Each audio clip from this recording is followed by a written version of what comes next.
Assalamualaikum warahmatullahi wabarakatuh. Yang saya hormati dosen mata kuliah Manajemen Pendidikan Bapak Bahrul Munib SH MPDI serta penonton yang berbahagia. Pada sore hari ini izinkan saya untuk menyampaikan makalah yang saya buat, yaitu tentang manajemen keuangan pendidikan di madrasah ataupun di sekolah. Untuk pembahasannya melingkupi 3. Yang pertama, pengertian dan ruang lingkup manajemen keuangan pendidikan. Yang kedua, prinsip dan prosedur penerapan manajemen keuangan pendidikan. Dan yang ketiga adalah penerapan manajemen keuangan pendidikan di madrasah. Yang pertama adalah pengertian manajemen keuangan pendidikan. Manajemen keuangan pendidikan atau disebut juga dengan pembiayaan pendidikan adalah sejumlah kegiatan yang berhubungan dengan pengadaan keuangan, pemanfaatan keuangan hingga pertanggungjawaban keuangan dengan harapan tercapainya tujuan pendidikan secara efektif dan efisien. Menurut Nanang Fattah, pembiayaan pendidikan adalah sejumlah uang yang dihasilkan dan dimanfaatkan untuk membiayai kebutuhan pendidikan seperti gaji guru, pengadaan sarana dan prasarana, peningkatan profesionalitas, kegiatan ekstrakurikuler, kegiatan supervisi pendidikan, dan lain-lain. Sementara itu, Sulistiorini memaknai manajemen keuangan dalam arti sempit yang berarti pembukuan. Sementara itu, dalam arti luas, manajemen keuangan berarti pengurusan dan pertanggungjawaban dalam menggunakan keuangan baik kepada masyarakat, pemerintah daerah maupun kepada pemerintah pusat, dimulai dari perencanaan, pengorganisasian, pelaksanaan sampai ke pengawasan dan pertanggungjawaban keuangan. Senada dengan Sulistiorini, David Wijaya menyebutkan manajemen keuangan sekolah adalah serangkaian kegiatan mengatur keuangan sekolah mulai dari perencanaan, pembukuan, pembelanjaan, pengawasan, dan pertanggungjawaban keuangan sekolah. Manajemen keuangan pendidikan merupakan kegiatan kepengurusan atau ketatausahaan keuangan meliputi pencatatan, perencanaan, pelaksanaan, pertanggungjawaban, dan pelaporan. Dengan demikian, manajemen keuangan pendidikan dapat dimaknai sebagai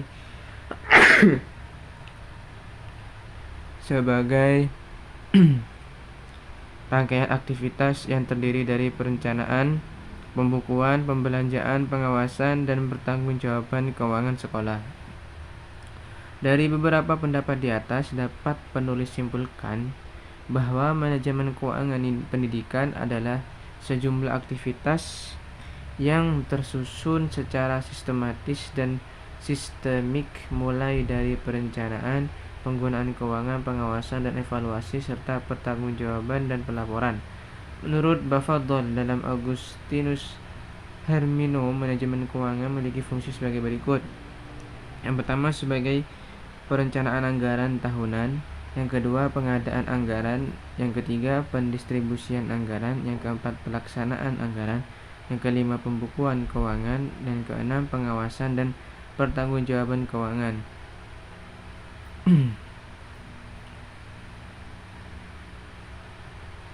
Yang kedua, yaitu ruang lingkup manajemen keuangan pendidikan. Menurut Arwidayanto, ruang lingkup manajemen keuangan pendidikan terdiri dari 4 aspek kegiatan, yakni penyusunan atau perencanaan anggaran, budgeting, pembukuan, accounting, dan pemeriksaan dan pertanggungjawaban. Yang pertama adalah perencanaan anggaran. Perencanaan anggaran adalah kegiatan mengidentifikasi tujuan, menentukan prioritas, menjabarkan tujuan ke dalam penampilan operasional yang dapat diukur, menganalisis alternatif pencapaian tujuan dengan analisis cost effectiveness, membuat rekomendasi alternatif pendekatan untuk mencapai urusan. Dalam penyusunan anggaran pengolahan keuangan perlu memperhatikan sumber-sumber keuangan yang ada, baik itu bersumberkan dari orang tua, murid, komite, masyarakat maupun pemerintah, baik itu pemerintah daerah maupun pemerintah pusat. Selain itu, pengolahan keuangan juga memperhatikan prinsip-prinsip sebagai berikut: hemat sesuai dengan kebutuhan, terarah dan terkendali sesuai dengan rencana. Tidak diperkenankan menggunakan dana untuk keperluan di luar keperluan kegiatan belajar dan mengajar. Yang selanjutnya, yang B, yaitu pembukuan. Pembukuan dalam manajemen keuangan pendidikan meliputi dua hal. Yang pertama, pengurusan menyangkut kewenangan menentukan kebijakan, menerima dan mengeluarkan uang. Kepengurusan ini disebut juga dengan istilah kepengurusan tata usaha. Kedua, kepengurusan yang menindaklanjuti urusan pertama, yakni menerima, menyimpan dan mengeluarkan uang dalam pengolahan keuangan. Hendaknya kepala sekolah itu memberikan arahan serta bimbingan kepada seluruh staf yang diberikan kepercayaan untuk mengelola keuangan di sekolah. Berikut ini beberapa hal yang perlu diperhatikan, yang perlu dikenalkan pada staf berkaitan dengan pembukuan keuangan sekolah: buku pos, faktur, buku kas, lembar, cek, jurnal, buku besar, buku kas pembayaran uang sekolah, buku kas piutang, neraca percobaan. Selanjutnya yaitu C. Pemeriksaan, auditing, dan kegiatan yang menyangkut pertanggungjawaban penerimaan, penyimpanan, dan pembayaran atau penyerahan uang yang dilakukan bendahara kepada pihak-pihak yang berwenang terhadap beberapa bentuk auditing, yaitu pemeriksaan laporan keuangan. Kegiatan ini bertujuan untuk menentukan apakah keseluruhan laporan keuangan merupakan informasi yang sudah terukur dan terverifikasi sesuai dengan kriteria tertentu. 2. Pemeriksaan audit operasional adalah pemeriksaan atas keseluruhan atau bagian manapun dari prosedur atau metode suatu organisasi yang bertujuan untuk mengetahui efektivitas dan efisiensi. D, yaitu pertanggungjawaban. Pertanggungjawaban adalah pelaporan dibuat sebagai bentuk pertanggungjawaban keuangan kepada kalangan internal, lembaga atau eksternal yang menjadi stakeholder lembaga pendidikan. Menurut Arwi Dayanto, pertanggungjawaban keuangan sekolah dapat diberikan sesuai dengan keperluan, mulai setiap triwulan sekali, 1 tahun sekali, atau setiap pergantian kepemimpinan kepala sekolah. Laporan keuangan ini diantaranya dapat ditujukan kepada Kepala Dinas Pendidikan, Kepala Badan Administrasi Keuangan Daerah atau BAKD, Dinas Pendidikan Daerah, dan lain-lain. Yang B, prinsip dan prosedur penerapan manajemen keuangan pendidikan. Prinsip-prinsip manajemen keuangan pendidikan yang pertama adalah transparansi, artinya keterbukaan. Transparansi dalam manajemen keuangan pendidikan berarti adanya keterbukaan dalam pengolahan keuangan, mulai dari sumber-sumber keuangan, pemanfaatan hingga pertanggungjawaban keuangan pendidikan. Transparansi keuangan sangat diperlukan bagi pihak-pihak yang berkepentingan untuk mengetahuinya. Transparansi juga dapat sangat bermanfaat untuk meningkatkan partisipasi orang tua, masyarakat, pemerintah dalam penyelenggaraan program pendidikan. Selain itu, transparansi juga akan meningkatkan tingkat kepercayaan antar orang tua, masyarakat, pemerintah, dan pemerintah daerah melalui kemudahan dalam mengakses informasi keuangan pendidikan. Informasi keuangan pendidikan di sebuah lembaga dapat dituangkan melalui RAPBS yang ditempelkan di papan pengumuman, ruang guru, ruang tata usaha, maupun melalui media sosial, website, lembaga pendidikan yang bersangkutan sehingga semua yang berkepentingan mudah mengetahui sumber keuangan serta pemanfaatannya. Selanjutnya yaitu akuntabilitas. Akuntabilitas adalah kondisi seseorang yang dinilai oleh orang lain karena kualitas performasinya dalam menyelesaikan tugas untuk mencapai tujuan yang menjadi tanggung jawabnya. Akuntabilitas dalam manajemen keuangan pendidikan berarti penggunaan keuangan pendidikan dapat dipertanggungjawabkan sesuai dengan perencanaan yang telah ditetapkan.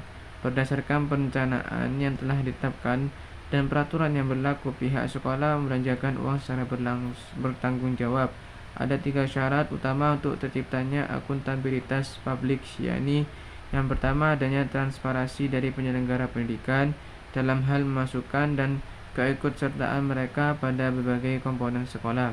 Yang kedua, adanya standar kinerja sekolah dalam hal pelaksanaan tugas, fungsi, dan wewenang.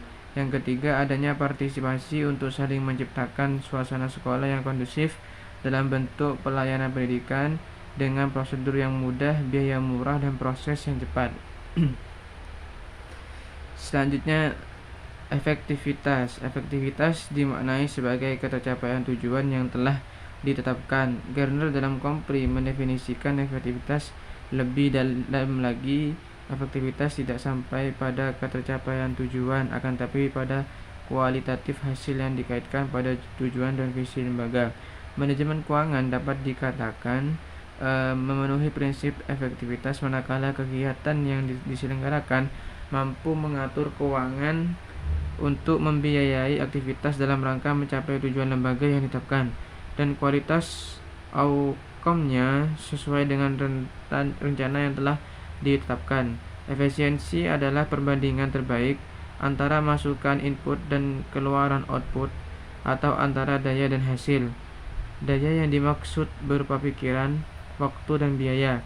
Dilihat dari segi penggunaan daya, penyelenggaraan kegiatan pendidikan dapat dikatakan efisiensi manakala mampu memanfaatkan waktu, tenaga, dan biaya yang sekecil-kecilnya namun dapat mencapai tujuan yang telah direncanakan. Dilihat dari segi hasil, kegiatan pendidikan dapat dikatakan efisiensi manakala mampu memanfaatkan waktu, tenaga, dan biaya tertentu mampu memberikan hasil yang sebaik-baiknya secara kualitas maupun kuantitas. Selanjutnya yaitu prosedur penerapan manajemen keuangan pendidikan. Yang pertama adalah perencanaan anggaran. Penganggaran terhadap sarana dan prasarana pembelajaran serta hal-hal lain yang berhubungan dengan keberlangsungan proses belajar dan mengajar merupakan hal yang penting untuk dilakukan untuk mencapai tujuan penyelenggaraan pendidikan. Anggaran merupakan rencana kuantitatif terhadap operasi sekolah karena penganggaran tidak hanya terbatas pada aspek keuangan. Anggaran juga dapat berupa non-keuangan dari rencana operasional yang telah ditetapkan. Proses penyiapan anggaran tersebut disebut dengan penganggaran, yaitu kegiatan menyediakan anggaran untuk melaksanakan program yang telah direncanakan. Menurut Terry, dalam Syafiruddin mengemukakan bahwa perencanaan adalah penetapan pekerjaan yang harus dilakukan oleh kelompok untuk mencapai tujuan yang digariskan. Perencanaan mencakup pengambilan keputusan karena termasuk pemilihan alternatif keputusan. Selanjutnya, menurut Emuliasa, perencanaan finansial yang disebut budgeting adalah kegiatan mengordinasikan semua sumber daya yang tersedia untuk mencapai sasaran yang diinginkan secara sistematis tanpa menyebabkan efek samping yang merugikan. Dalam kegiatan perencanaan anggaran pembiayaan pendidikan, kepala sekolah memiliki kewajiban untuk menggerakkan sumber-sumber pendanaan pendidikan serta menyusun rencana anggaran dan pendapatan belanja sekolah atau RAPBS. Dalam penyusunannya, hendaknya kepala sekolah melibatkan seluruh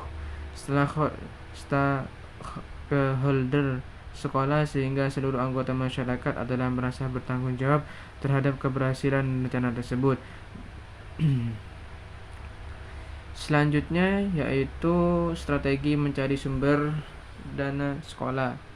Untuk mendukung keberlangsungan kegiatan pendidikan di sekolah, kepala sekolah dituntut untuk mampu menggali sumber-sumber pembiayaan Dengan pendanaan yang ada, kepala sekolah bersama-sama dengan stakeholder mampu melakukan prediksi untuk menentukan target dan tujuan yang akan dicapai. Berikut ini di antara strategi untuk menggali sumber pendanaan sekolah. Pertama, membangun usaha koperasi. Yang kedua, membuka kursus atau kegiatan luar sekolah. Selanjutnya yaitu penggunaan keuangan sekolah. Dana yang berhasil dikumpulkan selanjutnya dibekukan dan diagendakan untuk selanjutnya digunakan untuk menunjang keberlangsungan kegiatan pembelajaran di sekolah. Yang selanjutnya pengawasan dan evaluasi anggaran. Setelah semua anggaran masuk ataupun keluar, semuanya harus dievaluasi. Yang selanjutnya pertanggungjawaban penggunaan keuangan sekolah. Pertanggungjawaban keuangan sekolah adalah sebuah laporan keuangan dari seluruh pembiayaan kegiatan sekolah. Laporan dilakukan oleh bendahara dan staf sekolah. Laporan keuangan berisikan tentang pemasukan, pengeluaran, dan pemakaian biaya. Selanjutnya penerapan manajemen keuangan pendidikan di madrasah. Yang pertama, perencanaan keuangan jangka panjang. Yang kedua, transparansi keuangan. Yang ketiga, alokasi dana prioritas. Yang keempat, pengendalian pengeluaran. Yang kelima, manajemen utang yang bertanggung jawab. Yang keenam, diversifikasi sumber dana. Yang ketujuh, evaluasi kinerja keuangan. Yang kedelapan, investasi dalam pengembangan sumber daya manusia. Yang kesembilan, kepatuhan dan keperaturan. 10, penggunaan teknologi. Yang 11, evaluasi keberlanjutan. Sekian materi yang dapat saya sampaikan, semoga bermanfaat. Assalamualaikum warahmatullahi wabarakatuh.